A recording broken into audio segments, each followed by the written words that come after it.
sais pas comment commencer. OK. Les questions que je me fais poser, genre, tout le temps, genre quand on rencontre des Québécois ici, puis là qu'on dit, ils sont comme « Ah, vous êtes en vacances? » Puis là on dit « Non, on habite ici. » Puis là, on a une série de questions qui s'ensuit.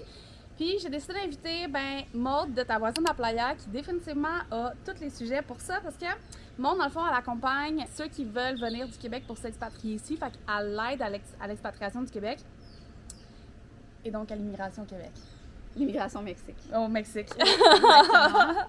Donc, Exact. expatriation du Québec et immigration au Mexique. Exactement. C'est exactement ça.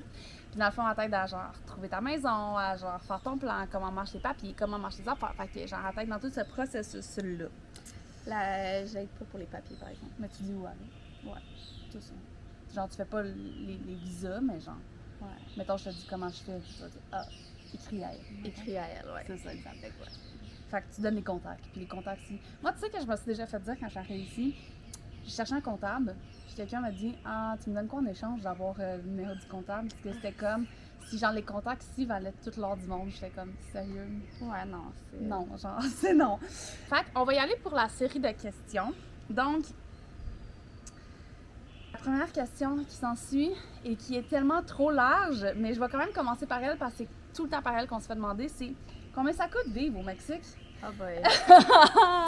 Ben, c'est sûr, ça va dépendre de ton mode de vie. Tu sais. Tu peux vivre pour 3 000 $ par mois, mais tu peux aussi vivre pour 20 000 $ par mois. Tu sais. Ça va vraiment dépendre de qu'est-ce que tu fais de tes journées, de où est-ce que tu habites, qu'est-ce que tu fais comme activité en dehors de la maison. Tu peux vivre vraiment comme moins cher qu'au Québec, mais tu peux vivre bien au-delà. Puis je pense que tout le monde se fait un peu avoir au début, là. Moi, le nombre de personnes que j'ai vues, mettons, vendre leur maison au Québec, arriver ici puis flouer toute leur cash d'un coup, là. Absolument. Parce que on dirait que t'as comme pas la notion des prix, puis tu peux vraiment te faire charger ultra cher quand t'arrives ici parce que t'as aucune idée qu'est-ce qui coûte quoi, genre. Aussi, puis on n'est pas habitué dès le départ à faire la conversion vers le Canadien. Fait que, tu sais, moi-même, ça fait bientôt 2 ans que je suis ici, je fais encore la conversion dans ma tête parce que vite de même, 500 pesos, c'est pas si cher que ça. Ben finalement, c'est 40$, tu sais. Fait que. Exact. On dirait qu'au début, c'est comme un peu de l'argent Monopoly, genre. Ouais, absolument. T'es comme, c'est juste 500 pesos, mais genre, c'est quand même 40 quelques piastres, là. C'est ça. Puis, veux pas, le taux de change, il change aussi, hein. Donc, c'est ça. versus il y a 2 ans, ben 40$, c'était environ 35$. Aujourd'hui, c'est un petit peu en haut de 40$. Donc, c'est pas une grosse différence, mais oui, ça fait une différence au bout du compte. Tu sais, déjà, moi, quand je suis arrivée ici, ça va faire 4 ans en octobre que je suis ici. Puis, quand que je suis arrivée, on avait $1 canadien. Pour $1 canadien, on avait 17 pesos. Puis là, on est rendu pour $1 canadien, on a 12 pesos. Fait que, comme c'est le fait que le pesos monte, puis le canadien descend aussi, là. Excuse-moi. T'as le droit de pousser. OK. Je suis pas sûre que tu vas aimer cette question-là, mais combien coûte l'électricité? Ah, mon Dieu! Est-ce que vous voulez qu'on en parle? J'ai vu, genre, Fred Mérette faire une story cette semaine qui disait quand que genre, tu regardes ton bill d'électricité puis tu penses que tu as commencé accidentellement à miner du bitcoin, là, tu sais, comme les gens qui minent du bitcoin, genre, ça coûte fucking cher d'électricité, là, genre, créer des bitcoins. Man, ça coûte cher. Là. Ça n'a pas de bon sens. Notre premier bill d'électricité qu'on a reçu, c'était en haut de 900 $ canadiens pour 2 mois. Ouais. Oui, on pense que Hydro-Québec coûte cher. Ça n'a rien à voir avec CFE. Ouais, vraiment. Comme là, je viens de recevoir mon bill. Là, on est en été, c'est sûr qu'on met plus d'air clim. Nous, on travaille de la maison. Ça va par secteur aussi, là. Nous, on habite dans un secteur que l'électricité coûte vraiment plus cher. Comme à Playa, t'as plein de coins. Je pense qu'on est pas mal dans les plus chers, là. Tu sais, comme je parlais à ma femme de ménage, puis elle paye genre même pas 1000 à 1000 pesos par 2 mois, mais genre, c'est comme 70$. Mais il faut comprendre qu'elle n'a pas d'air climatisé, tu sais. Fait que tout bouffe dans l'air clim. Premièrement. Fait que genre, tu gères ton air clim. Mais là, tu vois, mon bill ce mois-ci, c'est 13 000 pesos. Fait que 1000$ pour 2 mois. Ouais. Fait que. Puis genre, quand tu le reçois, faut que tu le payes maintenant. T'as pas genre. Sinon, ils coupent. Mettons, ta facture était au 10, ils vont venir te couper le 12. Puis si c'est pas le 11. C'est ça, ouais. Puis, tu vas prendre la même utilisation que tu as pris en janvier, par exemple. J'ai l'impression que, possiblement, selon le temps de l'année, l'électricité va coûter plus cher aussi. Ouais. Parce que, tu sais, nous, on utilise quand même assez de base. Là. On essaie de faire rouler juste un air climatisé à la fois. pas dans chaque pièce. Mhm. Puis tu vois, ce mois-ci, ça a été 12 000 pesos nous aussi. Puis on a utilisé la même quantité, selon moi, qu'on utilisait peut-être en mars, tu sais. Fait que, Ouais, je pense qu'il y a comme des ranges, genre. Puis Ouais. comme... Mais je pense qu'ils disent, là, que genre, mettons, ici, ça coûte plus cher que, genre, exemple, genre dans Colossio, mettons. là, par ouais. exemple. Mais ils disent aussi que déjà, à la base, si tu habites dans une privada, tu vas déjà payer plus cher que quelqu'un qui va habiter dans la rue, par exemple. là. Ouais. Ouais, fait que nous, on paye. Est-ce que c'est difficile de conduire au Mexique? C'est stressant, mais c'est pas difficile. Moi, personnellement, je trouve que c'est quasiment moins pire qu'au Québec, honnêtement, parce qu'il n'y a pas de trafic. C'est vrai. Genre, il n'y a jamais de trafic. Il n'y a pas de trafic, mais les stops sont pas tellement bien faits tout le temps. Ouais. Faut faire attention. Les chauffeurs de collectivo, Ah ouais. chauffeurs de taxi, on dirait eux sont toujours pressés. Le Mexique, personne n'est pressé, sauf sur la route. Sauf sur la route, exact. À l'épicerie, genre, il n'y a pas de stress à la caisse. Non. Mais genre, sur la route, par exemple, tabarnak, manque pas, genre, une fraction de seconde de ta lumière verte parce que tu te fais klaxonner. Ouais. Puis les motos, genre, sont là, mais t'es laisses aller, genre. Ouais, exact. Ils zigzaguent, mais genre... Moi, c'est pas eux qui me stressent le Au plus. fil. Ouais. Non. Non, c'est pas. Puis la police, mettons, j'ai pas mis remarqué cette question-là, mais on dirait que ça va avec quand même. Tu sais, comme tout le monde a peur de la police, mettons, dans les barrages pis tout, mais comme moi, en 4 ans, il n'y a rien qui m'est arrivé avec la police. Non.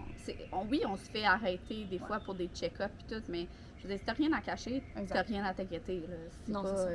T'as même pas besoin d'avoir ton permis mexicain aussi, là. Moi, je donne encore mon permis expiré du Québec, parce que mon permis, il fonctionne plus au Québec maintenant, puis genre, ça marche, là. C'est sûr que là, comme sur la date, sur le permis, c'est encore écrit que ça marche, là. Mais, genre, quand cette date-là va être expirée, je pense qu'il va me falloir un permis de conduire du Mexique, mais genre, il n'y a pas de cours de conduite non plus au Mexique, là, fait que genre, ça l'explique un peu la route. Mais, genre, tu payes, comme une de mes amies, elle a été le faire, puis tu payes pour, genre, faire un test de la vue. C'est la seule chose qu'ils font le test, c'est le test de la vue. Puis, ben, ça a l'air que tu donnes, mettons, 300 pesos pour faire ton test de la vue, puis ils disent « Parfait, merci, tu peux y aller. » Puis t'as pas fait ton test de la vue, puis tu y vas. Fait que- Mais ça, je pense aussi que c'est très mexicain dans le sens qu'ils choisissent qui ils font tester. Là. Ouais, c'est ça. Une personne va être testée randomly, puis la personne d'après va juste payer, puis elle sera pas testée. Tu sais, ça, c'est des choses que faut que tu t'habitues parce que c'est d'une personne à l'autre, c'est pas pareil. D'un agent à l'autre, c'est pas pareil. Non, Fait que, c'est ça. ouais. Même dans les barrages, mettons, quand tu vas sur la route, il y a comme des genres de stations de police que tu te fais arrêter, mais c'est juste pour checker souvent si t'as de la drogue. Là, ils font passer genre un chien, puis comme, ils checkent tes affaires. J'en suis arrivé quand même, là, que j'en ai entendu des histoires d'horreur, mais à chaque fois que j'entends des histoires d'horreur au Mexique, c'est tout le temps des gens croches. Fait que, C'est tout le temps des gens qui ont des choses à se reprocher. c'est ça, exact. Mais ils disent qu'à ce moment-là, il y avait rien, mais genre, dans la vie, tu le sais qu'ils font des choses pas nice, tu sais. Fait que, Ouais, fait que, moi, en tout cas, j'ai jamais vécu rien, là. Fait que, pourquoi Playa del Carmen? Pourquoi pas? Pourquoi pas? Pourquoi pas? Mais moi, je trouve que c'est le meilleur des deux mondes. Dans le sens où, genre, on est juste à 4 heures d'avion du Québec. Fait que, genre, quand nos familles viennent nous voir, c'est vraiment proche. Les vols coûtent pas si cher. C'est quand même américanisé, on va se le dire. Puis c'est quand même touristique. Fait que t'as quand même une communauté québécoise, là, comme on a beaucoup de Québécois. Ça fait du bien de parler ta langue aussi, là. Moi, on dirait que je pourrais pas parler juste anglais ou juste espagnol tout le temps, là. C'est vraiment comme... Ça fait du bien de parler ta langue. T'as tout, là. Genre, t'as les Walmart. C'est ça qui me faisait quand même du bien. Il y a beaucoup d'écoles. Fait que, tu sais, oui, c'est touristique, mais moi, j'haïs pas ça.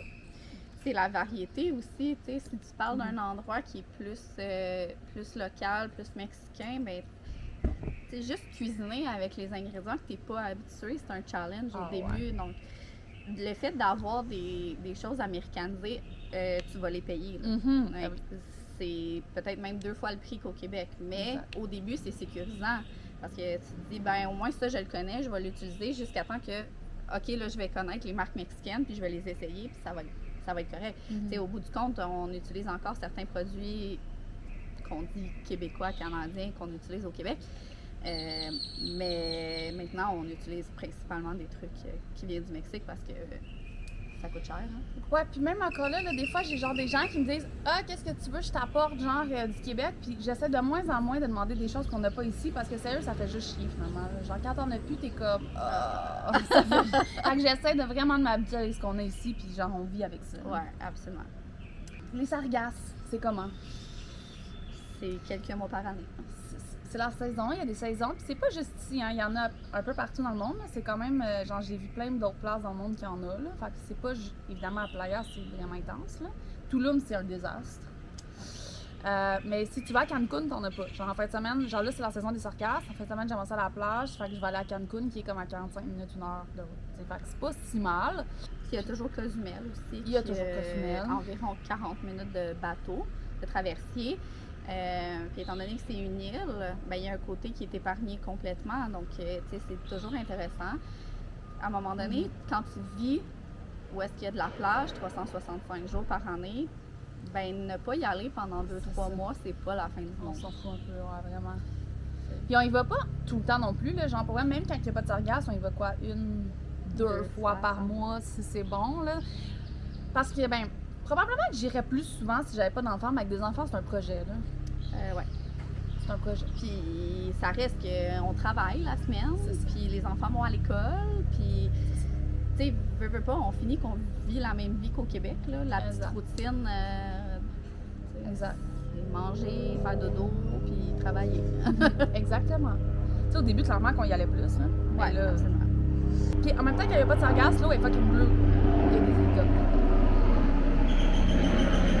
Ils passent proche, là.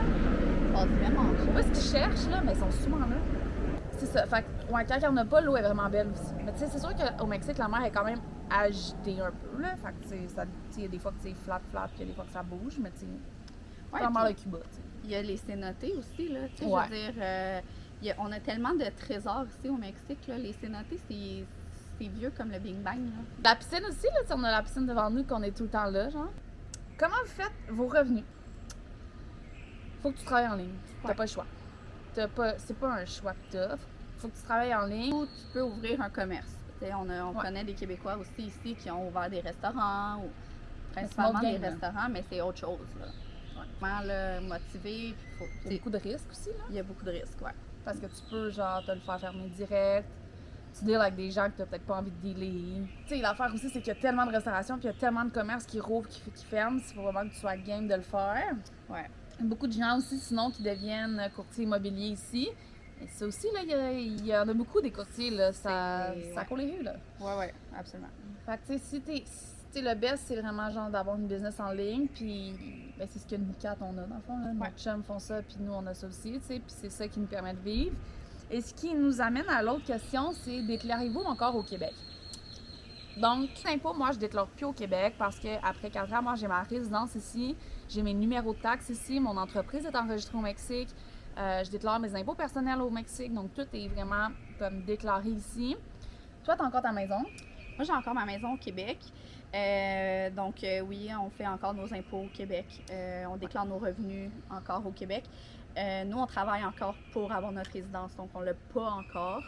On travaille fort là-dessus, mais si j'avais un conseil à donner à quelqu'un qui va arriver, faites les démarches avant de partir du Québec.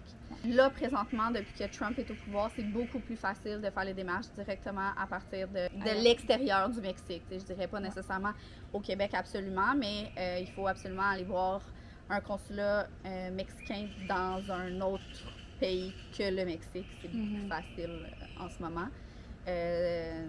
Parce que les demandes sont vraiment très serrées, là, comme faut que tu fasses en ce moment. Puis les lois changent, ok? C'est pas ça pour toujours. Puis c'est pas, tu sais, moi, c'était pas mon cas il y a genre 1 an et demi, 2 ans. Ça fait 2 ans que j'ai ma résidence, peut-être un peu plus, 2 ans. C'était pas les mêmes demandes, tu sais. Fait que moi, c'était vraiment facile d'avoir ma résidence. Maintenant, il faut que tu ailles genre 100 000 dans ton compte courant depuis les 12 derniers mois. Qui laisse 100 000 dans son compte courant? Pour avoir un revenu de 4 000 US? Ouais, je pense que c'est environ 6 000 canadiens par mois déposés dans ton compte depuis plus de 6 mois. Ouais. Dans le fond, nous, quand on est arrivé, on pensait pouvoir appliquer avec un programme que je pense que Joe, tu as utilisé pour avoir ta résidence. Puis, environ 1 mois et demi, 2 mois avant qu'on soit éligible à ce programme-là, qu'on puisse appliquer enfin, ils ont coupé le programme. Fait que c'est des choses qui, malheureusement, peuvent arriver. Donc, ouais, je conseille vraiment de faire les démarches à partir du Québec. C'est comment les hôpitaux? Moi, personnellement, je suis jamais allée. Je suis allée voir le médecin, mais je suis jamais allée à l'hôpital directement. Donc, je pourrais pas vraiment me discuter là-dessus, mais voir un médecin, c'est tu l'appelles, tu l'appelles même pas, tu écris un message sur WhatsApp, puis dans la journée même, tu peux avoir un rendez-vous. Puis si, mettons, c'est pour ton enfant qui est malade, ben il peut même venir à la maison. Puis c'est quoi, environ 70 $. Environ 1000 pesos, donc selon le taux de change en vigueur. Genre 70 $, tu peux venir à la maison. Puis sinon, mettons, t'as pas le budget pour qu'il vienne à la maison, 70 $, pour genre 2 $, tu peux voir un médecin dans les pharmacies. C'est pas un pharmacien, un médecin. Ouais, c'est contribution volontaire, donc tu donnes ce que tu veux. Tu peux donner 0 si t'as 0 aussi. Ça dépend des places. Moi, j'ai vu que c'était genre, mettons, 35 pesos, dose de contribution, mais tu sais, c'est genre des peanuts à chaque fois, là. Puis genre, t'attends pas, là. Moi, à chaque fois que j'ai été, il y avait quoi, 1 ou 2 personnes devant moi, là. C'était pas long, là. Puis je dirais que la plupart des pharmacies ont son bureau de consultation dans la pharmacie, donc il n'y a pas de place à celle-là, ben va à celle qui est 2 km plus loin, là, tu sais, c'est pas... Exact. Puis Dieu sait qu'il y a des pharmacies ici. Oui, tous les coins de rue. Toutes les coins de rue, il y a des pharmacies. Fait que toutes les coins de rue, il y a des médecins, c'est vraiment facile. Il y a même des médecins au Walmart, à côté de la pharmacie, fait que pour vrai, c'est vraiment facile. Puis sinon, l'hôpital, oui, c'est cher, tu sais, mettons, il y a un petit gars ici dans Privadoc, c'est comme fracturer le bras, fait qu'il a fallu qu'il y ait un plâtre, puis ça lui a coûté 30 000 pesos, qui est à peu près 30 000 pesos, 2500 $ à peu près, genre. Fait que, tu sais, oui, c'est cher, mais c'est pas genre exorbitant non plus, là.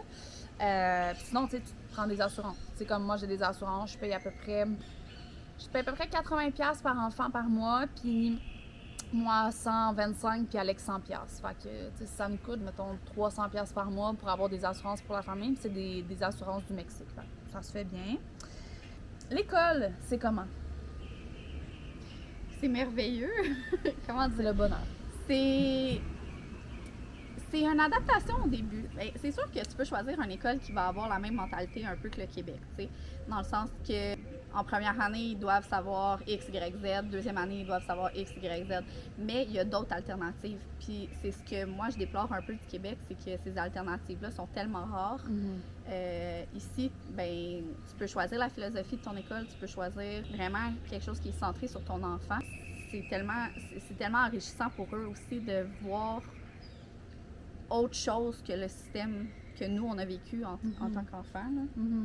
Ouais, puis c'est ça exactement, c'est que tu peux avoir l'école que tu veux dans l'éducation que tu veux, puis c'est vraiment ça qui est nice, là. Je pense que c'est comme l'idéal, puis tu sais, les gars, ils trippent, là. C'est juste vraiment différent, en fait. Honnêtement, c'est privé, hein. Il n'y a pas d'école publique, là, dans le sens où les écoles publiques, il y en a, mais nous, on n'a pas le droit de les envoyer, dans le sens où, genre, tu peux pas faire ça. Tu sais, même les gens, les Mexicains ici qui ont moins vraiment les moyens, là, dès que tu commences à faire un peu d'argent, tu les envoies au privé direct, là. Tu sais, c'est pas...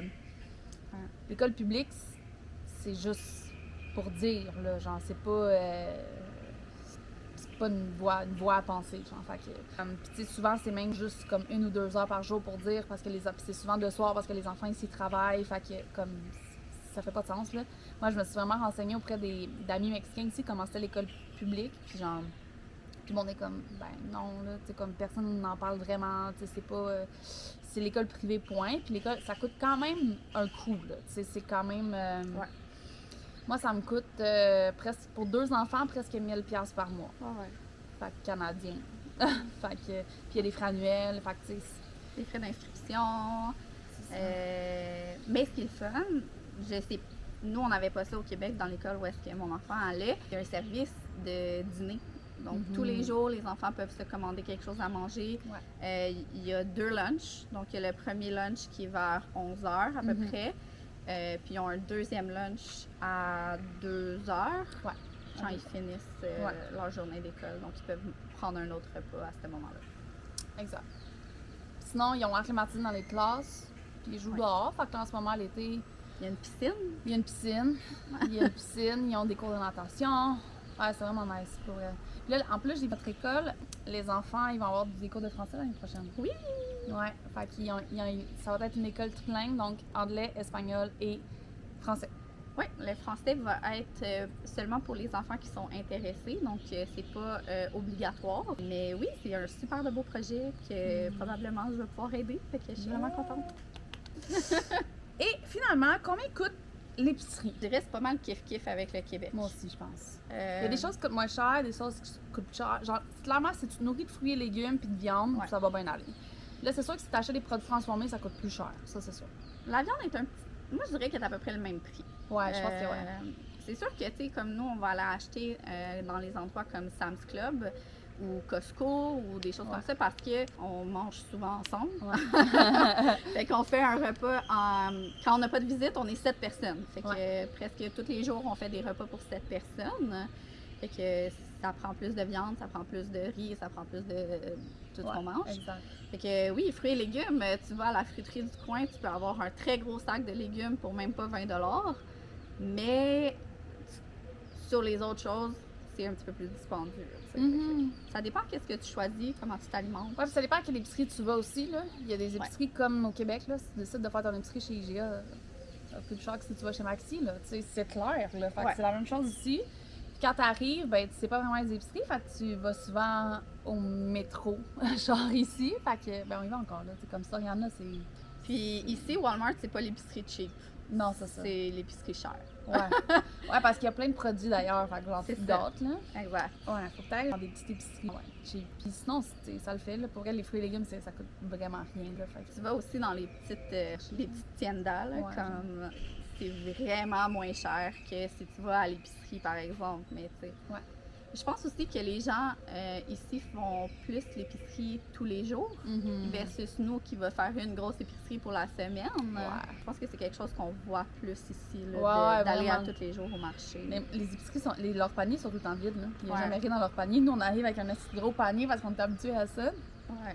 Mais ouais, c'est parce que les gens n'ont pas les moyens non plus de... C'est pas tout le monde, OK? Premièrement, tous les Mexicains ne sont pas pauvres, OK? Non, on va s'arrêter là-dessus, là. Mais les gens qui ont, dans la classe moyenne, mettons, ben ils n'ont pas nécessairement le budget de faire une épicerie à genre 2000 pesos, tu sais, fait que comme... Mais tu sais, juste un exemple, bon, c'est pas fait à 100% encore, mais je suis en pourparlers avec l'école, justement, pour aller enseigner le français. Puis, un salaire d'un professeur à temps plein, ici, puis l'école qui vont payer le mieux leurs professeurs. Là. On parle de 16 000 pesos par mois. Donc 16 000 pesos. Genre 1200, genre. Ouais, 1278 $ par mois. Ça, c'est pour un enseignant. Donc, ouais. Genre la sécurité ici, là, mettons, à chaque privadaire, il y a des sécurités qui sont payées 10 000 pesos par mois, ce qui veut dire 800 $ par mois. Là. Fait que c'est ridicule. Ils travaillent 6 jours sur 7. C'est ça. De 9h le matin à 9h le soir. Ouais. Fait que, ouais. Fait que ouais, les salaires sont pas super, là, mais ce n'est pas tout le monde qui a ce budget-là. Tu sais, comme, non, moi j'ai connu des Mexicains qui avaient énormément d'argent, qu'il y en a qui avaient le même budget que genre des Québécois, il y en a d'autres qui genre, il y en avait vraiment moins. C'est juste très varié, mettons. En Mexico City, là, beaucoup de gens ont fucking d'argent. Oh oui, ben même ici à Playa, Ouais, je veux dire, c'est pas rare de voir n'importe, tu sais, je veux dire, ici on voit énormément de gens qui sont de partout dans le monde.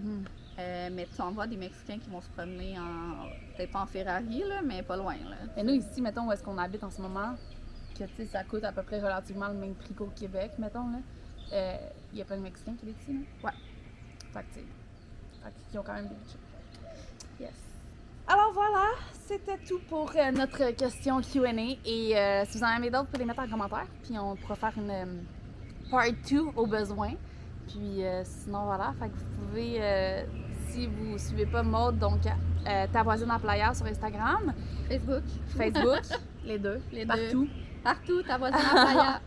Et sinon, voilà, donc j'espère que vous avez aimé le Q&A et on se reparle bientôt. Bye!